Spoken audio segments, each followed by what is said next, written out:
The sustain part is obviously auditing, so next Tuesday, 3 of us are going to audit that area for where we were supposed to be and how we're maintaining it. So again, it'll be a scorecard and it'll be up there on the communication board so people can see how they're getting graded and scored. Okay? Julie, you got pictures tomorrow. A couple other things. Cleaning sign off. When we do the press, make sure, I just need to know who's going to fill it out. So whether it's a foreman or Inspector Packer or somebody's filling it out. So when the press is clean, you know, that person comes over and fills out to make sure that all the stuff was there and everything was done. Okay, so I just need the names for the east and the west side. And then also bathroom cleaning. People come up to me and say the bathroom's not clean. That's why we have the pictures on there. You know who it is.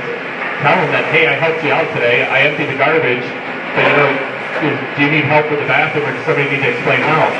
It's a list here. It's a list up here. You guys talk to the people that you're supposed to be cleaning it. Just ask them why. More than likely, most of the time, it's people that didn't read the list, even though the list is up there months ahead of time. You know, just didn't read the list. So just ask those people why or help them out. Of course, help out, clean it up so it's not a mess. I've just done the same thing, and then just let them know, okay? Also, we had this Inspector Packer training. When we did this whole list over here with Margarita, Maria, and Rosa and Paula, I have this here. So basically what we worked on is they gave us all the information and things they feel that somebody comes in what they should do. So there's 10 days of training here for an Inspector Packer, okay? So from 8 o'clock to 8:05 they do this, 8 o'clock to 8:15 they do this. For 10 days I got it broken down into by the minute of how we're going to be training, okay? So what we're going to do is they're going to pass that out until Thursday. They're going to go back and review it all to see if we want to make any changes.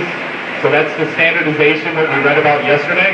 You know, we want to standardize the training so then we know we're all being trained the same way and the same process and the same procedure, okay? So then if there's a deviation, if we need to make a change across everything, okay? So we're going to work on that. And this is our first standard, and then we're going to do it for each thing. So we're going to do it for taking a mold out, we're going to do it for cleaning dryers and different positions, okay? So we're talking about the lessons. So Mike House recalls lessons learned with the red line and yellow line. So we're talking about an example of standardization. As a group leader, the first thing the Japanese trainer did was to make sure I knew all the jobs on my teams. He taught me how to construct a STW, which is standard work sheet, and showed the person's foot movement from the parts rack to the car, back to the rack if necessary, back to the car, and then back to the rack to pick up the parts for the next car. Our starting tack time was 60 seconds, and it took 6 seconds to pick up parts for the next car at the flow rack. I knew that the first part went on at the right-hand front fender. We put a red line of tape down on the floor at the exact location where the team member would get to the car. We were instructed that the standard was that the operator had to stop and wait at the red line until the front fender got there.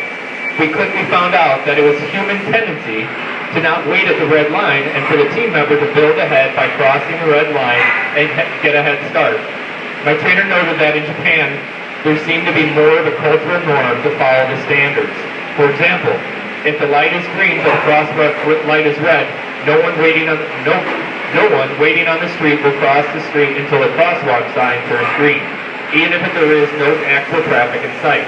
In Japan, it was almost always enough to just tell the operators not to cross the red line, and they would not. In America, he suggested, we need to give the reason why. He taught me both the big picture and the hands-on reasons on not to cross the red line. From a philosophy point of view, it was a standard, and as a baseline for improvement, it had to be followed. In this case, if the red line was jumped, we were building a car before, just in time, and we would be building ahead and breaking the even I jumped up or leveling.